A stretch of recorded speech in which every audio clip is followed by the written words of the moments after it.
5. Iglesia acorazada.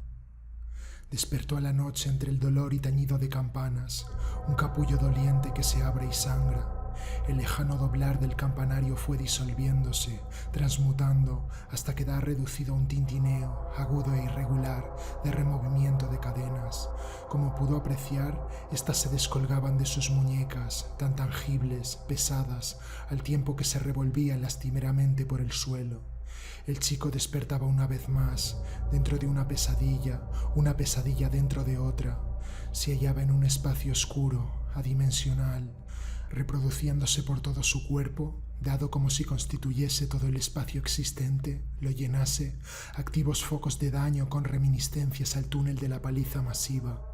Lo iluminaban de modo intraorgánico, dimanados de sus heridas, a modo de resplandores rojizos de hogueras en descubrimiento de arcadas boscosas, nervaduras de bóvedas que finalmente adoptaron la forma de un sangriento costillar, el cual había alcanzado a castigarle de un modo indecible. Al intentar voltearse, se ahogaba, se dejó rodar por el piso.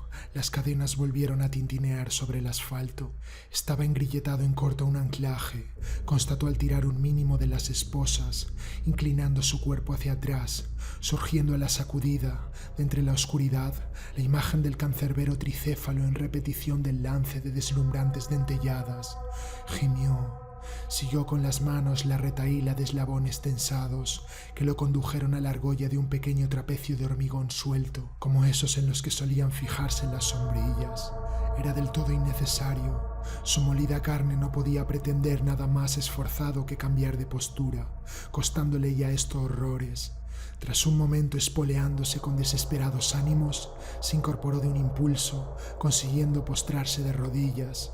La maldita cabeza le pesaba más que las cadenas. Quería dormirse, mas quizá ya estaba durmiendo. Buscaba la orientación en base a cualquier elemento circundante. Sobre sí el cielo raso, oscuro. Había algo enfrente de él, tan próximo que no se veía, de lo inabarcable. Un paramento altísimo, negro.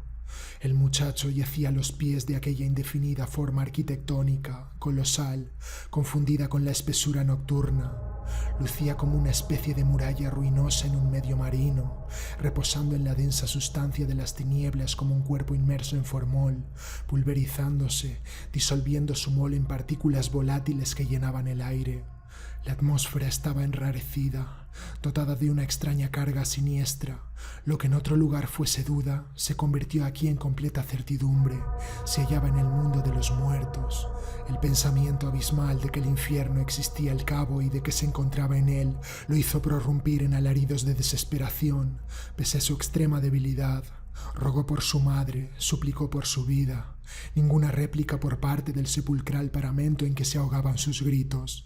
De súbito se encontró con que su pecho lucía especialmente claro y cesó de gritar. Estaba muy blanco. Se lo palpó. Un nuevo vendaje lo ceñía. Un niño disfrazado de ángel, su ángel de la guarda, cruzándose las manos sobre el delgado pecho, escuchó a su cuerpo. Su fatiga era grande, pero ya no sentía demasiado dolor, no de la forma en que lo despertó. Se encontraba embotado, quizá estuviese bajo los efectos de algún narcótico.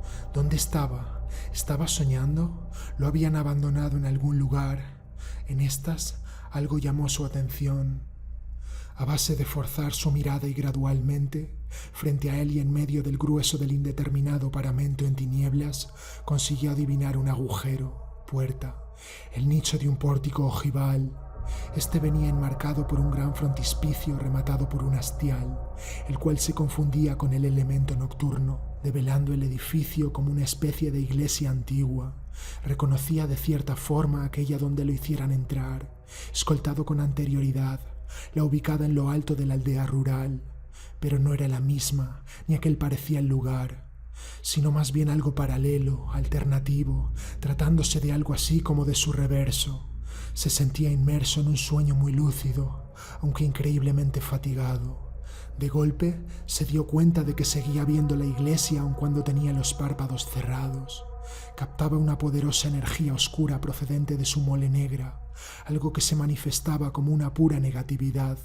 Era como si su ánima, la cual se había mantenido sofocada durante siglos, casi extinta tras sus muros y bajo las aplastantes luces del progreso científico-tecnológico, la hubiese reposeído. Ahora desbordaba pletórica. Rebosante de noche, parecía mantener bajo su negro culto lo que restase de humanidad. Volvía a suscitar en el chico el patos y el terror que le suponía en otra era, otro mundo desconocidos. Aquel que fuera solo míseramente barruntado en su infancia o durante su adolescencia. Recuperado el señorío, el edificio se erguía, inquisitorial, oponiéndose a su diminuta figura con la altivez de un castillo inexpugnable desde lo alto de un risco. Mostraba una fachada monumental, gigantesca. Le parecía cambiar a cada momento, añadirse o desaparecer elementos. Reducido a algo insignificante a los pies de su basamento, iba notando el dolor de vuelta a la carne, machacada como por una maza, y el espíritu quebrado dentro, la voluntad.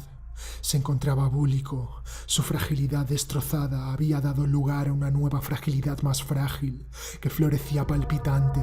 Se sentía infinitamente escarmentado, cual un ícaro de alas derretidas, y no sabía por qué. Hincó los antebrazos sobre el lecho pétreo acusando su actitud de sometimiento. El chasquido de un disparo se reproducía una y otra vez.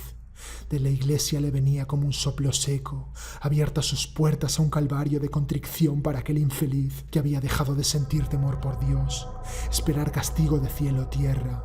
Un charquito caliente, fluido de micción, comenzó a expandirse entre sus muslos. Lo acogió con la leve placidez, recogimiento de la primera infancia, como si constituyera el último reducto de ser donde sentir algo de calor interior en medio del absoluto desamparo. Y los dolores volvieron a desaparecer al reabrir los ojos, o quizá ya los tenía abiertos y simplemente se aclarasen, pues notaba como si no le hiciese falta parpadear, encontrándose inmerso en una atmósfera muy cargada, como a medio camino entre un aire bochornoso y un medio acuático. Pero no se ahogaba. Volvía a parar cuenta de la oscura mole de la iglesia, la cual continuaba allí. Se desintegraba en partículas por su borde superior, contra el cielo nocturno luminoso, en una deconstrucción infinita que jamás progresaba. Comenzó a generar sobre él una poderosa atracción por medio del vacío central de su entrada. Era como si ésta encerrase una invitación implícita. Estaba muy oscuro, una oscuridad visible en la que todo rasgo se confundía, mudaba. No podía desplazarse, sus extremidades yacían como estacadas al piso. Puso todas sus energías en su mirada. Desde su anclado al suelo, intentaba superar el remonte de escalones y, más adelante, el umbral, a fuerza de penetración visual. El foco aumentaba, el frontispicio se aproximaba. Terminó por discriminar la oscura fosa del pórtico de todo lo demás, muy hundida. No se apreciaban puertas. Únicamente este elemento permanecía ciego, imposible de dilucidar dadas las insondables tinieblas del interior, pero no cejó en su empeño. Manteniendo una reconcentrada fijación hacia un punto imaginario de su interior, continuó ganando profundidad. Se acercaba en aumento, franqueaba la superposición degradada de arcos alancetados de su último marco, en un embudo que parecía no tener fin, hasta toparse con una masificación de palpitantes sombras, las cuales rebosaban de la abertura con una plasticidad extrema. Magnética como una tumba abierta, la boca de un cadáver, contrarrestado ello por un igual grado de repelencia. Parecía albergar alguna cosa, un enigma escondido. La cavidad lo llamaba, como si tuviera que comunicarle algo desde el otro lado. Lo que quiera que fuese permanecía oculto, no consentía en ser descubierto. Al límite de la tensión por conseguir ver, hizo un alto e intensificó todavía más sus esfuerzos, en un acto ya de perforar desesperado las tinieblas con los ojos dolientes. Fue entonces cuando se sintió romper con todo límite, lastre, pues, de golpe, cual en suave desprendimiento de una crisálida, se vio dejando atrás cadenas, cuerpo, carga, dolor, levitando con plumbia ligereza hacia adelante, siendo todo pura perspectiva. Había vuelto de golpe al punto de partida. El paramento de enfrente se mostraba mucho más claro y accesible ahora, aunque transformado. iluminado como por un foco de amarillenta luz eléctrica, tan intensa que parecía proyectada por un reflector de emergencias de gran tamaño. En el lugar del frontispicio había ahora un extenso lienzo de bloques de piedra, el cual cabía pensar que se tratase de un lateral del mismo edificio, aunque tenía más un aire de puerta trasera, lugar menos expuesto, intransitado. Poseía algo que se lo hacía familiar. Le recordaba remotamente a uno de los flancos de la iglesia de su pueblo natal, los gruesos sillares encajados de modo ininterrumpido, con sus aristas romas, produciendo intersticios en los bordes de sus junturas. Solo un elemento interrumpía la lisura resultante. A mitad del enorme lienzo de piedra, en el lugar donde antes ella era el pórtico, pero a bastante mayor altura, se encontraba incrustada una gigantesca puerta, circular, metálica. Dadas sus dimensiones, aparatosidad y a tan elevada disposición sobre el nivel del suelo, parecía ajena a toda forma de uso, acceso o manipulación humanos. Montada sobre un grueso marco de acero macizo, la convexidad semiesférica de su hoja sobresalía como un escudo titánico. Frente a aquel límite inexpugnable se veía reducido a la nada. Imperaba sobre todas las cosas un sentimiento de muerte sustantiva, anidando en cada uno de los rincones sombríos. Era aquel un lugar funesto y de muerte. Contemplaba la puerta con asombro, percibiéndola mediante una cuasi tangibilidad visual, de lo vívida, detallada. Su superficie estaba enmascarada de pátina, plagada de herrumbre, musgo y líquenes, bajo capas y capas de sedimentos y otros añadidos materiales, como por exposición continuada a la humedad y durante siglos. Daba la impresión de llevar una eternidad sin manipularse. ¿Se habría hecho ello alguna vez? Ni aun presentándosela soldada al marco se sumaría nada a su apariencia inaccesible. Sin embargo, incrustada en la pared milenaria, chocaba como un elemento anacrónico. La puerta se componía de una mezcolanza de partes cambiantes, no reconociéndose en ella ningún tipo en concreto.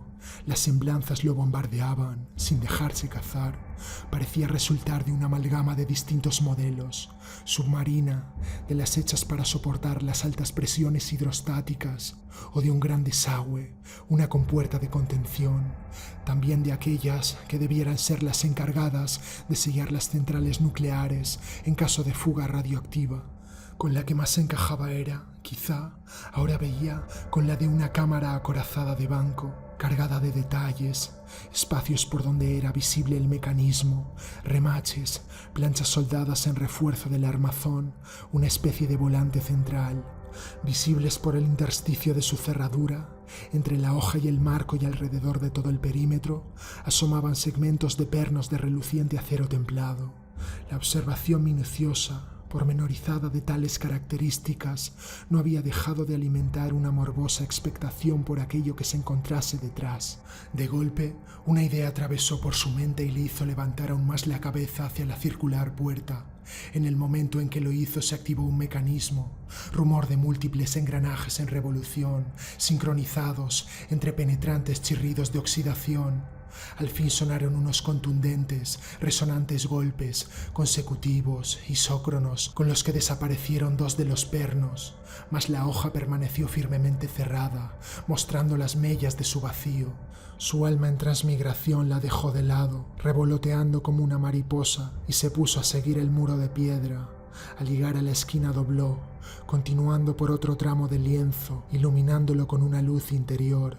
La pared se extendía sobre el fino polvo produciendo un ligero talud, como la fortificación interminable que marca el límite de una antigua ciudad, más allá de la cual se encuentra el desierto, lo inhóspito, quizá la Jerusalén soñada, perdiéndose hacia un cielo cerrado y opresivo, cargado de funestos signos, cual atmósfera que se iluminaba ante sus ojos al discurrir por los pasajes apocalípticos del Antiguo Testamento. Apareció abruptamente en la parte trasera de la iglesia, lugar enrarecido e ignoto donde lo subiera, encontrándose con que el terreno terminaba en un escarpado precipicio del que no se veía el fondo. Había amanecido ya, estaba perplejo. De golpe advirtió que, a su izquierda, el edificio mostraba el añadido de una estructura extrañísima. Estaba construida de madera en su totalidad, algo así como una pasarela alzada sobre soportes. Su tendido era sumamente tortuoso, no lineal, ni a nivel. Se prolongaba hasta irse a despeñar por la barranca. Se la veía muy deforme en sus distintas partes, retorcida, contrahecha, como a base de irse añadiendo segmentos, reparando en una pura improvisación chapucera. Alzada en equilibrio sobre altos puntales a varios niveles, la pasarela discurría montada con tablones unidos en verdad de cualquier manera, a cubierto de un techado triangular a láminas y retales irregulares, con cuerdas mal anudadas, deshechas, clavos levantados. Lo hacía a modo de tobogán, sincopado, pues a tramos descendía en rampa, llegando a precipitarse casi en picado en algunos de ellos, resultando a la larga una acusada desescalada. Mostraba accesos desde el suelo que le evocaban a retazos obstáculos de un circuito militar, otros de las estructuras construidas por los pioneros estadounidenses de la extracción mineral o petrolera, pero no era nada de eso. Lucía un aspecto vetusto, sucísimo. Semejaba mejor un aparato rescatado de tiempos medievales. Se le hacía al chico como una continuación funcional de no sabía qué. Espera, veamos. Debía mirar con mayor atención, pues el objeto lo merecía. Descubrió que la estructura conectaba con la trasera de la iglesia por medio del rudo acople de un cajón trapezoidal colgado a gran altura del lienzo. Este se abría gracias a una trampilla inclinada, de acción a poleas. Por la rendija de su desembocadura entreabierta se descolgaba la apelmazada lengua de detritos semisólidos acumulados de un constante fluir, degenerados ya una masa informe, negra y de aspecto untuoso que, interrumpiendo definitivamente su elástico desprendimiento, llegaba casi a contactar con el arranque de la pasarela de tablas tras el salto de una corta caída. Allí se amontonaban, chorreando debajo, y proseguían en un corrimiento estancado por el sendero que les trazaba el pasillo de madera. Más adelante comenzaban a insinuarse en tales detritos bultos, especie de tropezones insolubles. Continuaban en un apenas más heterogéneo reguero de lo que se percibía ya no solo como resultado de la degradación de elementos de origen predominantemente orgánico. Un nuevo tipo de desperdicios amorfos hacía su aparición. En estas creyó ver una sucia bata de sanitario colgada de una baranda, un velo de novia ensangrentado. El tendido de porquería se extendía por todo el deslizadero de tablas, empozándose en los rincones de los distintos recodos, desbordando en rebase de barandillas y cayendo en amplio desparrame escaleras de acceso abajo, en las que se veían apoyados como remos de desatascado, filtrándose por grietas y junturas en formación de multitud de colgajos o estalactitas y corriéndose en chorreras, adheridas a los postes de la especie de andamiaje que salvaba todo el trecho hasta el barranco, cuya madera lucía negra de lo recubierta de mugre y calada de jugos detríticos.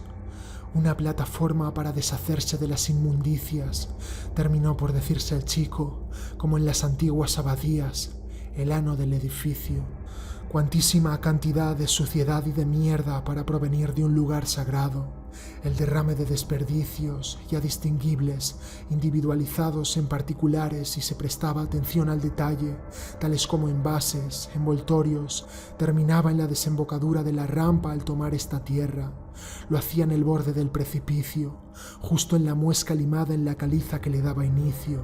Su acusado arco en retroceso se hacía resultado evidente de la continua erosión producida por el vertido en tromba. Se asomó al borde.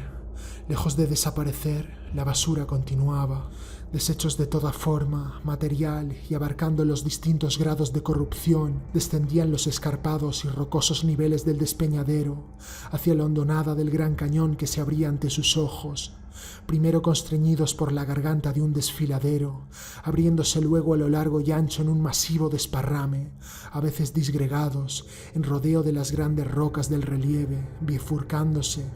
La continuidad de su manto se veía interrumpida además en perspectiva por las sucesivas caídas de grandes escalones, remontando más adelante y haciéndose ondulante a la suma, pendiente abajo.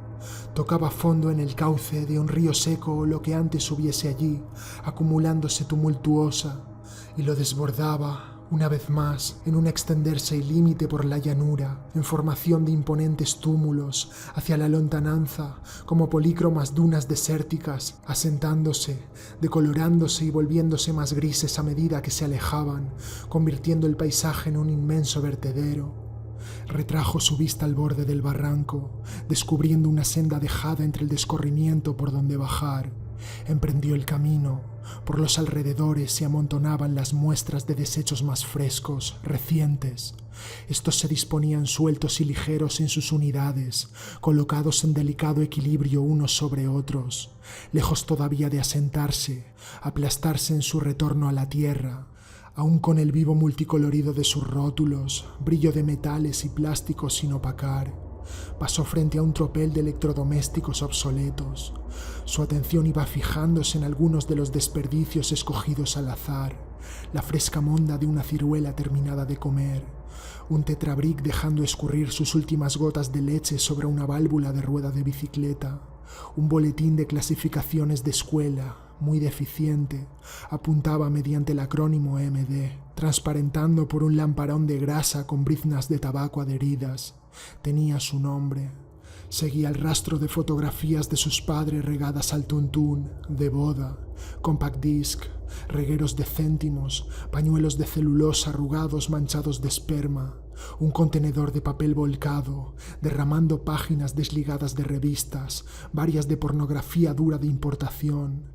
En algunos puntos de su esmaltado sintético se levantaban burbujas, como si se las quemase con una lupa o corroyese con ácido. En disolución de identidades, las mujeres aparecían como de plástico, esmaltadas también, muy coloridas, hipersexualizadas, demonizadas, semejantes a súcubos que se recrean en el vicio, mientras se las sometía mediante las más abominables formas. De repente, sobresaliendo de entre los montones de basuras, algo lo alertó, cierta cosa de naturaleza especial. Poseía delicada línea y factura, un brazo de maniquí en genuflexión, sonrosado. Pertenecía en realidad al cuerpo de una mujer, de carne y hueso. A pocos metros se veía la pierna de otra, despuntando a través de una oquedad, entre la retorcida masa de bolsas azules, envases negros y mondas, y otra más, junto a aquella lavadora desvencijada que mostraba el tambor. Bajo una nueva mirada, el lugar se le apareció como un campo macabro erizado de extremidades. A estas fueron añadiéndose otras partes de la anatomía femenina, mostradas por cadáveres semicubiertos, asomando siempre de modo parcial, ningún rostro visible. Estaba lleno. Sentía una mezcla de angustia, de pena y repugnancia inefables. De una de las muñecas colgaba la pulserita de plata de su madre. Había vuelto su vista allá arriba, hacia la iglesia, en cuyo traspatio era todavía visible la estructura, en lo alto y al comienzo de la larga lengua de desperdicios. Su apertura de evacuación se veía ahora más grande, circular y perforada en la pared, con una apariencia cuasi orgánica. Algo lo hería en el pecho lacinante, en toda su sensibilidad, por ver aquellos elementos confundidos. Las mujeres con las basuras, mientras descendía entre deslizamientos, atolondrado, las lágrimas saltándosele de los ojos. Por una angostura en un extremo, pudo apreciar el río de residuos desembocando en un receptivo mar de los mismos, con ondulaciones que se perdían en la distancia. Una ciudad vertedero, como las que mantenían en su tiempo las potencias imperialistas en las colonias, en Asia, África entera, la nefanda Europa utilizando el mar de Somalia como vertedero de residuos radiactivos, desenterrados luego por fenómenos naturales, sometiendo los poblados a la muerte y a la malformación masivas. Tirando por un costado en huida de todo aquello, abocó al cabo en un lugar alternativo. Allí los restos se encontraban más disgregados, dejando espacios que permitían el tránsito. Había pequeñas veredas de tierra apisonadas por las que discurrir, entreformando un pequeño circuito. Venían delimitadas por bancos de gramíneas, algunos arbolitos dispersos que mal crecían por allí. Varios niveles de tierra remontaban la pendiente irregulares, con los bordes muy redondeados, sacando bultos entre túmulos de basuras. Había muros de casitas ruinosas cubiertos de grafitis plateados y negros, multicolores, los rincones atestados de latas, bolsas, plásticos de todo tipo de desechos. Veía montones de chasis calcinados, neumáticos en torno a una mesa improvisada, residuos de una hoguera al lado de donde se amontonaban plásticos placas de ordenador quemadas. Le daba la sensación de ser un lugar cercano a la carretera. No sabía por qué. Y, en efecto, allí mismo discurría una de grande, en un paso elevado, montada sobre pilotes de hormigón enclavados a lo largo de un terraplén, a cuyo cobijo quedaban aquellos sórdidos andurriales. En el agudo ángulo formado bajo el puente había un colchón destrozado, entre penumbra. El lugar le era de algún modo reconocible, pese a tratarse de algo muy transformado, como una especie de sublimación. Hubo un sitio semejante a las afueras de su extinto pueblo natal, recordaba, en una hondonada sumida entre arboledas, plagada de maleza, basuras, cercana a edificios abandonados, ruinosos. Se llegaba una vez pasada la última parada de autobús, tan lejana que casi nunca había nadie, tirando fuera de camino y yendo campo a través. Su extremo más occidental quedaba bajo el puente, donde la secante de la carretera grande, la nacional, marcaba el límite del espacio urbano, el tránsito hacia otros pueblos del interior. En tal retiro solo concurría gente que se pinchaba, drogadictos de comportamiento autómata, además de, diurnamente, siniestros chicos desarraigados. Allí se entregaban estos últimos al ocio más insano. Mediante la práctica de abyectos juegos, ensayaban la violación y la tortura sin saber demasiado del sexo y la violencia extrema, más que nada dando rienda suelta a su odio acumulado, o vegetaban en un abandono nihilista que podía rivalizar con el de los adultos, fumando cualquier cosa que pudiesen encontrar, inhalando pegamento en bolsas. Él mismo había terminado allí varias veces, como algunos otros, desviándose en su camino al instituto. Precedían a la zona los raquíticos naranjos de una pequeña propiedad, cuyos frutos nadie osaba tocar por encontrarse colindantes al muro de una planta química. Ahora solo servían para que los yonkis limpiasen sus jeringuillas, creyendo con ello esterilizarlas de hepatitis y otras enfermedades contagiosas, aunque siempre se mantuvo al filo, como un mero espectador. ¿Quién sabe qué habría sucedido Desde el fondo se escuchaba de vez en cuando el rumor del tráfico, filtrado por la pantalla de árboles, como un rumor banal, de cosas que vienen y van, desde y hacia ninguna parte. Así se imaginaba pasar a los vehículos grises, desintegrados en su cinética, frente a las aledañas naves abandonadas del obsoleto tren fabril, porque éstas se sucedían como herrumbrosos vagones inmóviles en los márgenes, allá arriba, alternándose con pequeñas parcelas y casas campesinas igualmente deshabitadas durante la desruralización y el éxodo masivo a las ciudades. Sobre la tierra pelada de una depresión por la que entonces avanzaba, se veían unos neumáticos, unas cajas de transporte de frutas dispuestas a modo de rondo donde sentarse, entre los que había dispersas jeringuillas y restos de papel de aluminio, hojas de periódico en guiñapo, naipes, latas de refresco y envoltorios de snacks con la pintura desintegrada, filtros de colillas, y un nuevo torso, una cadera femeninos asomando bajo mondas podridas, pertenecientes al cuerpo insepulto de otra mujer en un rincón, cuerpos entre la basura, habiendo recibido el trato de la basura, apretaba los puños y los dientes, abandonadas allí para siempre a la indignidad, degradadas al estatus de la materia aborrecible que las rodeaba, la cual contactaba con su piel con una insolencia parásita, sin respeto, santidad, por la única cosa que la merece.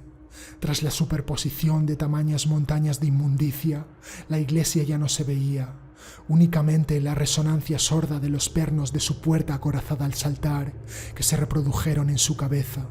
Cuán odiosos son los sonidos artificiales, no procedentes de la naturaleza.